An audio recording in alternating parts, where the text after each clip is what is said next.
मधुबन के बाबा,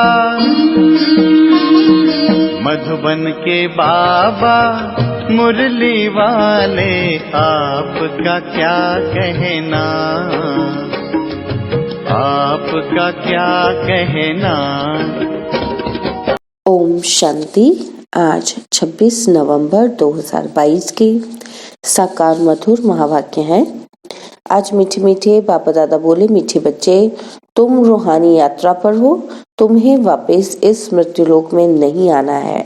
तुम्हारा उद्देश्य है मनुष्य से देवता बनना और बनाना। बाबा ने कहा, मीठे बच्चे, तुम रूहानी यात्रा पर हो, तुम्हें वापस इस मृत्युलोक में नहीं आना है। तुम्हारा उद्देश्य है मनुष्य से देवता बनना और बनाना। बाबा आज प्रश्न पूछते हैं कि 16 कला संपूर्ण बनने वालों की निशानी क्या होगी। और उत्तर में बाबा समझाते कि वह अपनी झोली ज्ञान रत्नों से अच्छी तरह से भरकर दूसरों की भी भरेंगे। ज्ञान रत्नों का दान कर अपना मर्तबा ऊंच बनाएंगे। और दूसरी निशानी बाबा कहते हैं कि वह पक्के महावीर होंगे। उन्हें माया जरा भी हिला नहीं सकती। वह अखंड अचल शुरू से अंत तक चलते रहेंगे। और बाबा एक और प्रश्न पूछते हैं कि पापों से मुक्त हो पुण्य आने की युक्ति क्या है। और उसके बारे में बाबा कहते, इस अंतिम जन्म की कहानी बाप को सुनाकर राय लो, क्योंकि पाप बहुत हुए हैं ना, तुमसे मुक्त होना है तो बाबा से राय लो। साथ साथ बाप को याद करते ज्ञान रत्नों का दान करते रहो तो पुण्य आत्मा बन जाएंगे। मुरली का गीत है, भोलेनाथ से निराला कोई नहीं, मेरी बिगड़ी बनाने वाला और कोई नहीं। ओम शांति। बाबा ने ओम का अर्थ समझाया है। बाप भी कहते हैं ओम शांति, ओम शांति। आत्मा का अपना स्वरूप व लक्ष्य शांति है। आत्मा का धर्म शांत है। बाबा भी अपना परिचय देते हैं, जैसे परमपिता परमात्मा का परिचय वैसे आत्माओं का। मनुष्य ओम का अर्थ कितना लंबा करते हैं। ओम अर्थात भगवान भी कह देते हैं। भोलानाथ की भी महिमा है। भोलानाथ शंकर को नहीं कहेंगे, क्योंकि शंकर आदि मध्य अंत का राज नहीं समझाते हैं। वह तो भोलानाथ ही बताते हैं। भोलानाथ वर्षा देते हैं, शंकर वर्षा नहीं देते। ऐसे भी नहीं कि शंकर को शांति देते हैं, नहीं, शांति देने लिए भी साकार में आकर समझाना पड़े। शंकर तो साकार में आते नहीं। भोलानाथ ही शांति, सुख, संपत्ति, बड़ी आयु भी देते हैं। हर चीज अविनाशी देते हैं, क्योंकि अविनाशी बाप है। वर्षा भी अविनाशी देते हैं। ड्रामा को भी अविनाशी कहा जाता है। हद के ड्रामा व नाटक तो अभी बने हैं। यह तो अनादि ड्रामा है, यह बेहद का नाटक है। स्थूल नाटक मनुष्य के होते हैं, वह रिपीट होते हैं। जैसे कंस वध का खेल बनाया है, फिर वही खेल दिखाएंगे। यह बेहद का ड्रामा सतयुग से शुरू होता है, कलयुग अंत तक खलास हो, फिर रिपीट होता है। वर्ड रिपीट कहा जाता है। कौन सी वर्ड? बरोबर सतयुगी वर्ड थी, जो वह अब रिपीट होनी है। आधा कल्प के बाद पुरानी वर्ड की हिस्ट्री, ज्योग्राफी रिपीट होती है। नई को दिन, पुरानी को रात कहा जाता है। ये सब बातें बाप समझाते हैं। वह है ज्ञान सागर। शुरू से लेकर अंत तक ज्ञान लेना है, पढ़ना है। वह पढ़ाई 15-20 वर्ष चलती है। यह बड़ा भारी इम्तिहान है, जिसका उद्देश्य है मनुष्य से देवता बनना। जो भी सिर पर पाप है उनको जलाना है। इसके लिए बाबा ने रूहानी यात्रा सिखलाई है, जहाँ से वापस इस मृत्युलोक में नहीं आना है। जिस्मानी यात्रा तो जन्म जन्मांतर बहुत की। तुम बच्चों ने आदि को भी जाना है, मध्य को भी जाना है। मध्य में कितनी बड़ी बड़ी बातें होती हैं। रावण राज्य शुरू होता है, भक्ति मार्ग शुरू होता है। मनुष्य भ्रष्टाचारी बनने शुरू होते हैं। संपूर्ण भ्रष्टाचारी बनने में आधा कल्प लगता है।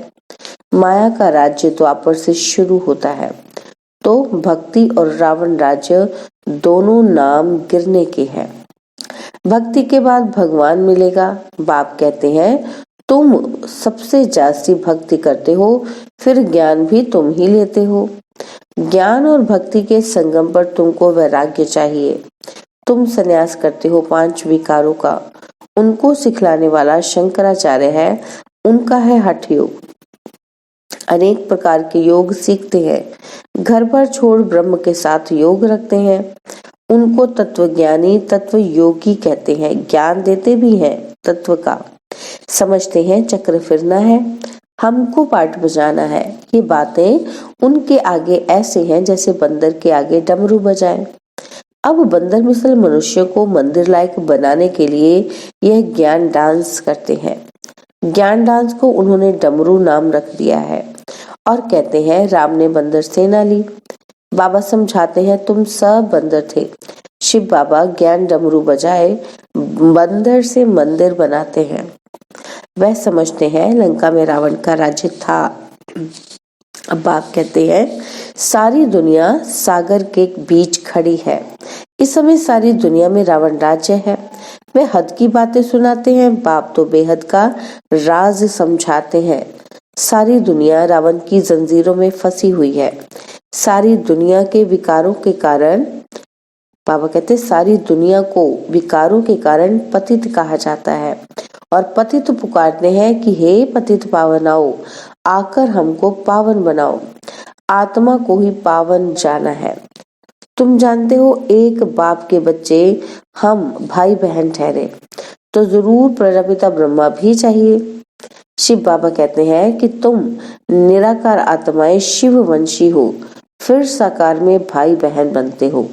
निराकार में सब भाई भाई हो, फिर प्रजापिता ब्रह्मा साकार में आते हैं तो तुमको भाई बहन बनाते हैं। रूहानी रीति से भाई भाई, जिस्मानी रीति से भाई बहन हो। तो ये निश्चय रखना है कि हम शिववंशी प्रजापिता ब्रह्मा कुमार कुमारियां हैं। वर्षा पाना है बाप से। बाप को अविनाशी सज्जन भी कहा जाता है। हर एक का कर्म बंधन अलग अलग है। बाप आकर कर्म, अकर्म और विकर्म की गति समझाते हैं। हर एक को अपनी अपनी जीवन कहानी सुनानी होती है। यह तो जानते हो द्वापर से लेकर तुम पतित बनते हो। अब यह तुम्हारा अंतिम जन्म है। जो कुछ पाप किए हैं वे सब कुछ जमा होते आए हैं। अब हमको पुण्य जमा करने हैं। इतने जन्म के पाप कैसे कटे और हम पुण्य आत्मा कैसे बने? बाप कहते हैं मुझे याद करो तो तुम्हारे विकर्म विनाश होंगे और ज्ञान रत्नों का दान करना है। जो बहुत दान करेंगे वह ऊंच मर्तबा पाएंगे। भारत जैसा दान कोई करता नहीं। अब उनको मिलता कहां से है? बेहद का बाप सबसे बड़ा फिलैंथ्रोपिस्ट है, माना परोपकारी है। फिलैंथ्रोपिस्ट माना परोपकारी। तो बाप आकर ये दान देते हैं, झोली भरकर तृप्त कर देते हैं। अपनी झोली कम व जास्ती भरना वह तो बच्चों के ऊपर है। नंबरवार झोली भरते हैं। कितने ब्राह्मण ब्राह्मणियां हैं, कितने सेंटर्स हैं, वृद्धि को पाते जाएंगे। शिव बाबा का सिजरा है अविनाशी। यह फिर साकार सिजरा बनता है। ड्रामा अनुसार शूद्र से ब्राह्मण बनना है। तुम नहीं बनो, यह हो नहीं सकता। ड्रामा अनुसार इतने बनने हैं कि जितने ड्रामा अनुसार बने थे वही सत्य के देवता बनते हैं। झाड़ वृद्धि को पाता रहता है। कितने झड़ भी जाते हैं, कोई तो ऐसे पक्के महावीर बनते हैं जो माया उनको हिला ना सके। वह अखंड अचल रहते हैं। अखंड अर्थात शुरू से लेकर चलते आते हैं। महावीर भी तुम बच्चों को कहा जाता है। अचल स्थिर बनना है। ऐसा कोई कह ना सके कि हम 16 कला बन गए हैं। नहीं, बनना जरूर है। 16 कला संपूर्ण बनने की निशानी क्या है? जो अच्छी रीति अपनी झोली भरकर औरों की भरते हैं। ड्रामा अनुसार कल्प पहले जिसने ज्ञान की धारणा की है सो करेंगे। हम साक्षी होकर देखते हैं। पुरुषार्थ तो जरूर करना पड़े। पुरुषार्थ के बिगर प्रारब्ध नहीं मिल सकती। वह सब मनुष्य मनुष्य के द्वारा पुरुषार्थ करते हैं। शास्त्र भी मनुष्य ने बनाए हैं। अब तुमको परमपिता परमात्मा की श्रीमत मिलती है। ऊंचे ते ऊंचा है भगवान, ऊंचे ते ऊंचा उनका ठाव है। बाप आया है सुख धाम शांति धाम का मालिक बनाने, सबको शांति धाम में ले जाते हैं। कितना बड़ा बेहद का पंडा है। वह एक है, बाकी जिस्मानी यात्रा पर ले जाने वाले तो अनेक पंडे हैं। कुंभ के मेले पर ढेर पंडे होते हैं। यह सच्चा सच्चा कुंभ का मेला है, परंतु पंडा एक ही है। तुम हो पांडव सेना। उन्होंने तो 5 पांडव दिखाए हैं। वास्तव में गायन इनका है। यह है शक्ति सेना, वंदे मातरम। मुख्य है भारत। यह सबका माता पिता है, सबको पावन बनाते हैं।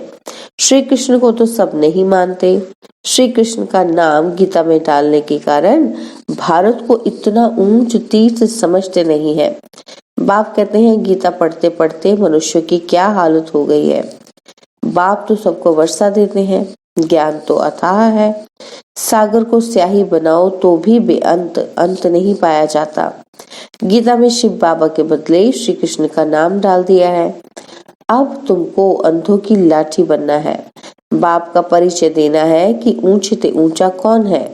परमपिता परमात्मा। वर्षा किससे मिलेगा? उनसे। तो कल्प पहले भी ब्रह्मा द्वारा वर्षा लिया था। स्थापना हुई थी। वर्णों को जरूर फिरना है। तुम शूद्र से ब्राह्मण बनते हो। ब्राह्मणों द्वारा यज्ञ रचा जाता है। तुम हो सच्चे ब्राह्मण और वह है झूठे ब्राह्मण। भगवानुवाच कि मैं तुम बच्चों को राजयोग सिखलाता हूँ। यहाँ तुमको भगवान पढ़ाते हैं, वहाँ मनुष्य मनुष्य को पढ़ाते हैं। सबको पहले बाप का परिचय देना है। परमपिता परमात्मा से आपका क्या संबंध है? कितना भी समझाओ फिर भी कह देते हैं कि परमात्मा सर्वव्यापी है, पत्थर बुद्धि है। अरे हम संबंध पूछते हैं, सर्वव्यापी का संबंध होता है क्या? तो प्रदर्शनी करते जाओ तो वृद्धि होती जाएगी। तुमको बहुत वोट्स मिलती जाएंगी। बाबा लिखते रहते हैं धर्म के नेताओं आदि को निमंत्रण देना है, फिर पहरा भी पूरा रखना है। अगर तुमने ये 2-3 बातें सिद्ध कर दी तो उन सबका धंधा ही ठंडा हो जाएगा। तो बच्चों को सर्विस जोर शोर से बढ़ानी है। बहुत समझते भी हैं, परंतु बाहर निकले और खलास। सृष्टि चक्र को समझ ले वह मुश्किल है। ऐसे ऐसे जो सही कर जाते हैं उनको फिर चिट्ठी लिखनी चाहिए कि तुम फॉर्म भरकर फिर सो गए क्यों? मेहनत चाहिए, परंतु ड्रामा अनुसार जो बच्चों ने मेहनत की है वह ठीक है। ड्रामा में जो था सो रिपीट हुआ। जितनी सर्विस बढ़नी थी, जितने ब्राह्मण बनने थे उतने बने हैं। वृद्धि होती जाएगी।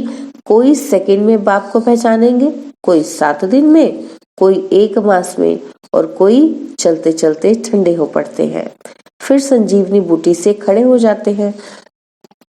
बच्चे जानते हैं श्रीमत पर हम भारत को स्वर्ग बनाने के रिस्पॉन्सिबल बने हुए हैं। श्रीमत से स्वर्गवासी बनाना है। यह खेल है। अब तुम शिवालय में चलते हो।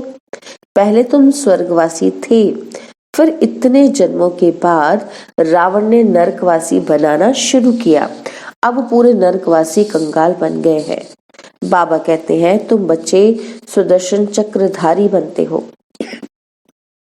रावण का सिर काटते हो। रावण दुश्मन पर जीत पाते हो। रावण फॉरेनर है और हमारा राम राज्य था। अब सारी दुनिया ने रावण से हराया है। ये शोक वाटिका है और सत्यु अशोक वाटिका है। यहाँ अशोका होटल नाम रखा है, जैसे सन्यासियों ने शिव नाम रखा है। शिव और विष्णु की माला मशहूर है। ब्राह्मणों की माला बन न सके, यह है रुद्रमाला। विष्णु की माला प्रवृत्ति मार्ग की है। मनुष्य कहेंगे इन जैसा पावन बनाओ। एम ऑब्जेक्ट सामने खड़ा है। तुम शाम से सुंदर बन रहे हो, पुरानी दुनिया को लात मारते हो। श्री कृष्ण की आत्मा गोरी थी, इसलिए स्वर्ग का गोला उनके हाथ में दे दिया है। कृष्ण, नारायण, शिव सबको काला बना दिया है। जो शिव परमात्मा सर्व का रचयिता है उसे भी जानते नहीं। अच्छा, मीठे मीठे सिकिलते बच्चों प्रति माता पिता बाप दादा का याद प्यार और गुड मॉर्निंग। रूहानी बाप की रूहानी बच्चों को नमस्ते। हम रूहानी बच्चों की रूहानी बाप दादाजी को दिलवा जान सिकवा प्रेम से नमस्ते। ओम शांति। प्यारे बाबा, मीठे बाबा, मेरे बाबा, शुक्रिया बाबा, शुक्रिया बाबा, शुक्रिया बाबा। धारणा के लिए मुख्य सार है। पहला पॉइंट है, बाप समान मनुष्य आत्माओं को जीवदान देना है। बेहद के बाप से दान लेकर दूसरों को देना है। महादानी जरूर बनना है। और दूसरा पॉइंट है, सुदर्शन चक्रधारी बन रावण का सिर काटना है।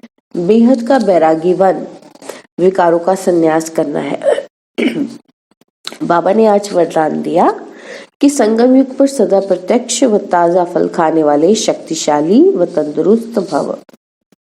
संगम युग पर सदा प्रत्यक्ष व ताजा फल खाने वाले शक्तिशाली व तंदुरुस्त भव। संगम युग की ही विशेषता है जो एक की पदम गुना प्राप्ति होती है और प्रत्यक्ष फल भी मिलता है। अभी अभी सेवा की और अभी अभी खुशी रूपी फल मिला, तो जो प्रत्यक्ष फल अर्थात ताजा फ्रूट खाने वाले हैं वे शक्तिशाली व तंदुरुस्त होते हैं। कोई कमजोरी उनके पास आ नहीं सकती। कमजोरी तब आती है जब अलबेले होकर कुंभकर्ण की नींद में सो जाते हो।